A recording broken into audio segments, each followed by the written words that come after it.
Bonjour à tous, shalom, shalom à tous, que le Seigneur soit loué. Gloire à Yehoshua, à Mashiach, notre Seigneur Jésus-Christ, alléluia. J'aimerais aujourd'hui faire un petit partage, peut-être que ça pourra éclairer certains, et surtout édifier certains, encourager certains, pour savoir euh, comment parler aux, aux, aux bien-aimés qui sont appelés au Seigneur, appelés à se convertir peut-être que ça en éclaire à certains, quoi, voilà. Parce qu'on en fait bien souvent l'erreur. On pense que l'islam a le même Elohim, le même créateur que, que, les, que les juifs et nous qui sommes descendants des juifs, voilà, spirituellement parlant. Voilà. Voilà, nous qui sommes descendants de la culture israélite, on pense souvent que c'est le même Elohim. Et j'aimerais justement partager dessus. Vous allez comprendre. Donc j'ai été chercher par curiosité l'étymologie du mot Allah, du nom Allah. Et vous allez comprendre. Peut-être que certains même pourront être exhortés à savoir comment parler du coup musulman. Je ne sais pas. Alors c'est pas bien, faut pas s'appuyer sur la parole que je vais dire, mais faire ses propres recherches également. Voilà. Donc le mot Allah est le mot arabe qui désigne Dieu. Donc Elohim à la base. Et signifie littéralement le Dieu, avec un article défini faisant référence à un Dieu considéré par principe comme unique, le Dieu unique, des religions issues du judaïsme. Voilà. À l'époque pré-islamique, un Dieu nommé Allah existe au sein du panthéon polythéiste arabe et est un Dieu créateur. Par extension, Allah fait en général référence au Dieu unique dans l'islam, créateur de l'univers ou Allah, je ne sais pas comment dire ça, pourvu dans le Coran de qualificatifs tels que puissant, savant, clément, etc. L'islam attribue 99 noms à ce Dieu unique appelé les plus beaux noms de Dieu. Voilà. Alors maintenant, j'étais dans l'étymologie. On va voir. Vous allez comprendre. Voilà. Et c'est vraiment important d'avoir cette réflexion. Parce que beaucoup, on n'a pas cette réflexion. Voilà. On veut tellement amener les musulmans à Jésus qu'il y a un manque de connaissances. Donc, bah forcément, nous déjà, beaucoup ne connaissent pas déjà le Seigneur. Voilà, on va souvent à l'église et puis on ne cherche pas trop, quoi, en fait. Voilà. Donc la plupart des avis, c'est l'étymologie, la plupart des avis convergent vers l'opinion selon laquelle le mot est composé de Al et Ilah, la divinité qu'a déterminée. Voilà, entre parenthèses, je suis sur Wikipédia. Et que la première voyelle du mot Hi a été supprimée par Apocope à cause de la fréquence d'usage du mot. Cette opinion est aussi attribuée au célèbre grammairien Sibawayh. Voilà. Au 8e siècle. Voilà. Autrement dit, le mot se composerait de l'article al, qui marque la détermination comme l'article français le, et comporte une hamza instable, et de ilah ou ilah. Bon bref, il y a un accent différent, quoi, qui diffère l'un et l'autre. Voilà. Ce qui signifie un Dieu. Al suivi de Ilah en est la forme déterminée, donnerait Allah, le Dieu, par apocope du deuxième terme. Le mot aurait ensuite été univerbé. Voilà. Donc voilà, ça continue, voilà. Donc voilà, c'est en cherchant l'étymologie. Alors, maintenant, c'est bien de dire le Dieu, c'est bien, mais quand on sait qu'à la base, le mot Dieu vient du latin Deus, et Deus se traduit en grec par Zeus, et que Zeus est déjà une divinité. Bah, c'est une divinité, voilà, c'est une divinité démoniaque en fait, Zeus. c'est une divinité grecque. Donc en fait, c'est erroné, en fait, il y a une erreur. On ne peut pas dire le Dieu, parce que déjà Dieu, Dieu en fait vient du nom de Zeus. Zeus est déjà un nom. Zeus est déjà le nom d'une divinité grecque. Donc Il y a une erreur quelque part, en fait. C'est pas pour me moquer, hein, c'est une vérité. Vous voyez un peu l'ignorance, où est-ce que ça amène? L'ignorance, où est-ce que ça ramène? Donc je pense que malheureusement, bah, ce pauvre homme, cette âme, qui devait certainement rechercher le Seigneur, parce qu'il y a beaucoup d'âmes qui recherchent le Seigneur, elles veulent tellement servir le Seigneur, elles ont des blessures. Et elles vont aller trop vite. Elles vont recevoir des visions, des choses comme ça. Voilà. Hein. Et voilà. Hein. Et puis, voilà. Parce que certainement, si Mohamed a fait, a parlé de Yahushua, Jésus, en disant que c'était un vrai prophète, qu'il fallait le suivre, qu'il fallait l'écouter, c'est ce que dit le Coran en tout cas, c'est qu'il a forcément connu des disciples de Yahushua, hein, c'est forcément. Hein. Voilà, il a forcément côtoyé des chrétiens, il a forcément côtoyé des disciples, ça va de soi. Voilà. Sinon, il n'aura pas pu affirmer, attester qu'il était vraiment du Seigneur. Voilà. Le problème, c'est que, voilà,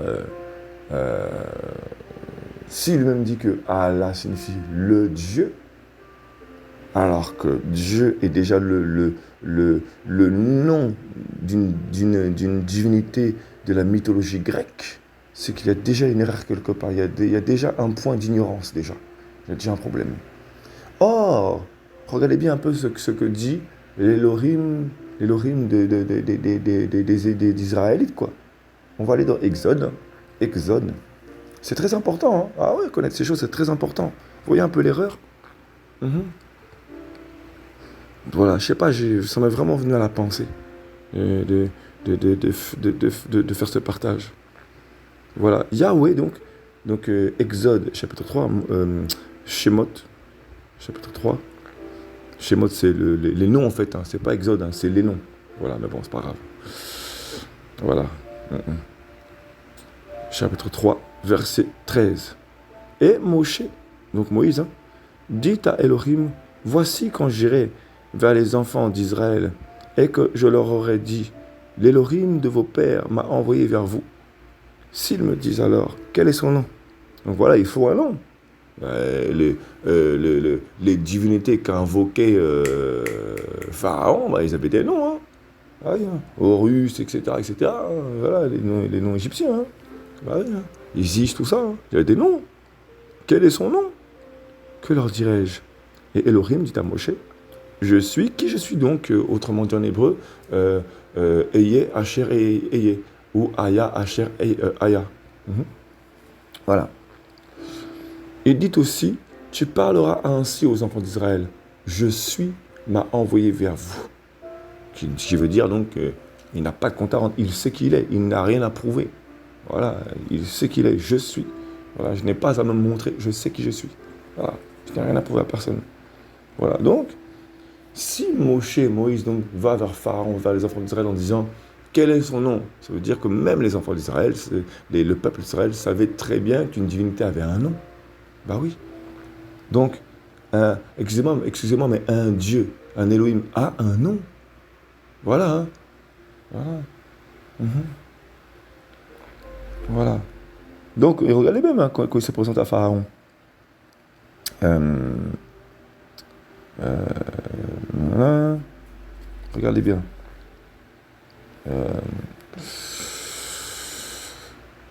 Excusez-moi, je trouve le passage. Voilà.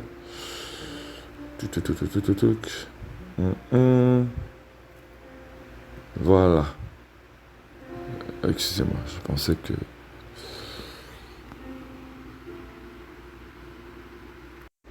Voilà, et regardez, donc Exode, hein, Shemot, chapitre 5.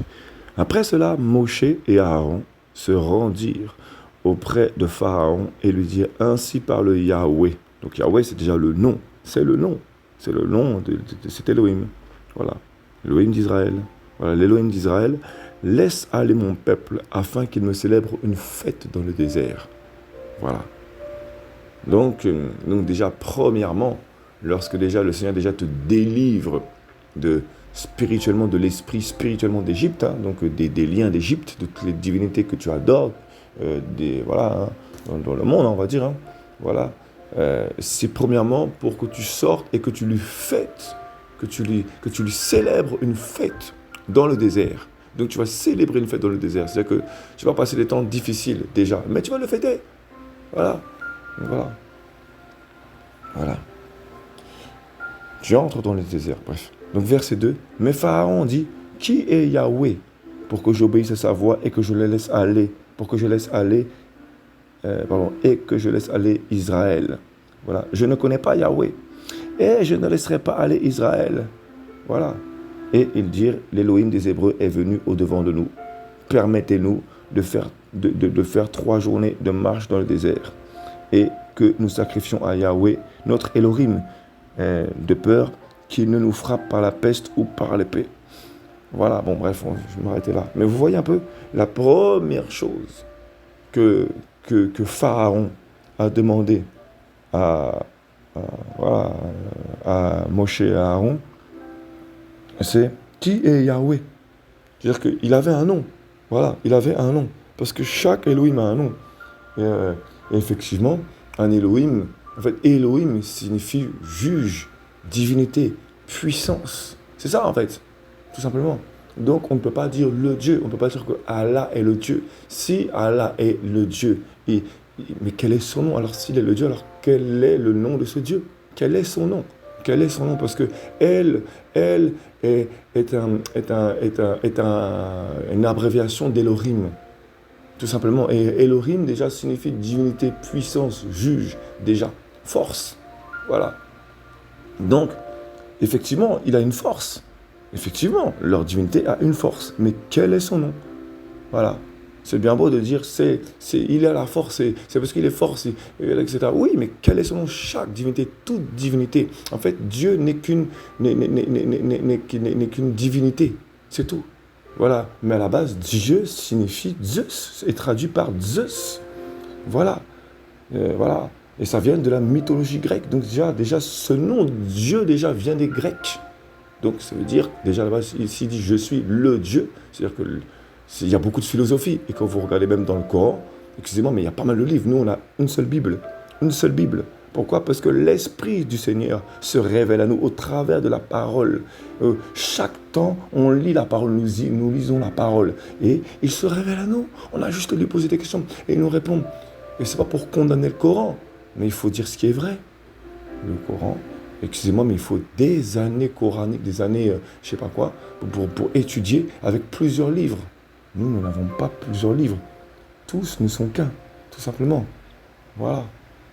Voilà. Donc, c'est vraiment le message que je voulais partager. C'est vraiment un encouragement. Hein. Voilà. Et peut-être que ça peut éclairer des âmes pour dire, voilà,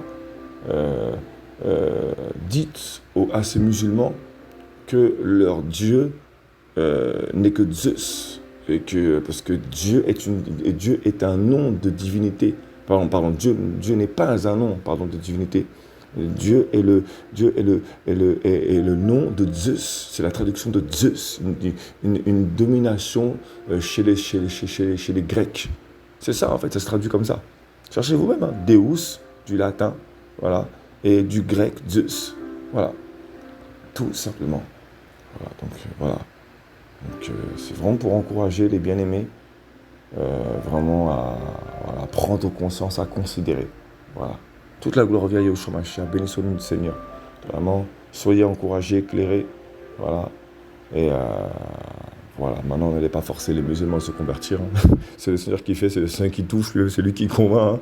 Hein. C'est lui qui attire. Voilà, on va pas faire des débats pour amener les musulmans à la conversion. Mais je t'ai parlé, tu vas pas, c'est tellement clair. Non, laissez, il faut laisser. Priez pour eux, c'est tout. Voilà. Alléluia. Voilà. Shalom à tous, vraiment. Restez dans la paix du Seigneur. Que le Seigneur soit béni, loué. Alléluia. Toute la gloire vient à Yahushua Mashiach. Béni soit son nom.